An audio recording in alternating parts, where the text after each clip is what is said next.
હવે દાખલા નંબર બીજો તમને આપેલો હતો હોમવર્કની અંદર. હવે જો અહીંયા રકમ આપેલી છે પાહીની અને પાનેરી એક પેઢીના ભાગીદારો છે. પાહીની દર માસની પહેલી તારીખે ₹800 નો ઉપાડ કરે છે, જ્યારે પાનેરી દર માસની છેલ્લી તારીખે ₹800 નો ઉપાડ કરે છે. ઉપાડ પર 12% લેખે બંનેને વ્યાજનો તફાવત શોધો. હવે આપણને ખાલી શું કીધું છે અહીંયા? વ્યાજનો તફાવત શોધો. હવે તમને બે નામ આપી દીધા. જો પહેલું નામ છે પાહીની અને બીજું નામ છે પાનેરી. હવે આપણે જોઈએ કે ભાઈ પાહીની જે વ્યક્તિ છે એ વ્યક્તિ દર માસની પહેલી તારીખે ₹800 નો ઉપાડ કરે છે. એટલે પાહીનીને ઉપાડ પર વ્યાજ, તો કે ભાઈ દર માસની પહેલી તારીખે ₹800 નો ઉપાડ કરે છે. હવે દર માસની પહેલી તારીખ હોય તો અગાઉ આપણે શીખ્યાલું છે કે ભાઈ દર માસની પહેલી તારીખે 78/12 છે તમે લઈ શકો છો. ત્યારબાદ આપણને એમ કીધું છે કે ભાઈ 12% લખીએ તો 12/100. તો અહીંયા 12 પણ ગયા, અહીંયા પણ ગયા, આ મીંડું ગયું, આ મીંડું ગયું.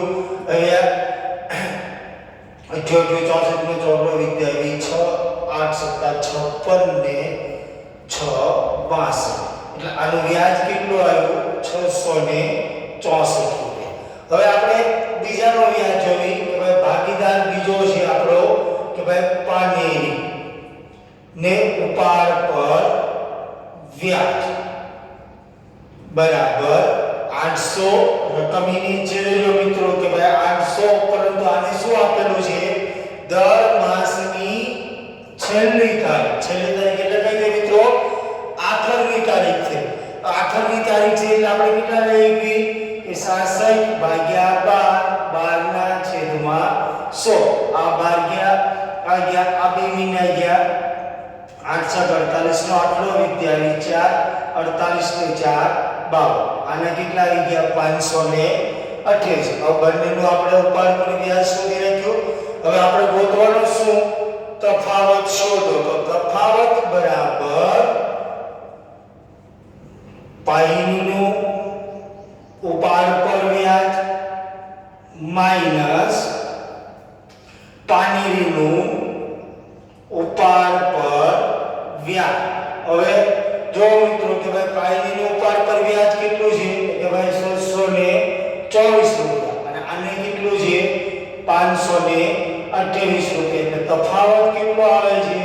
કે ભાઈ ₹96. તફાવત કેટલો આવે છે બંનેના વ્યાજનો?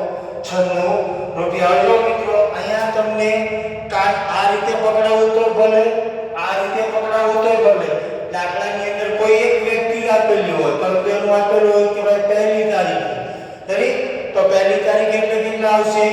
78/12. અને છેલ્લી તારીખ આપેલી એટલે કેટલા આવશે? 66/12. છે. દાખલો મિત્રો સમજો, વિચારો અને જવાબ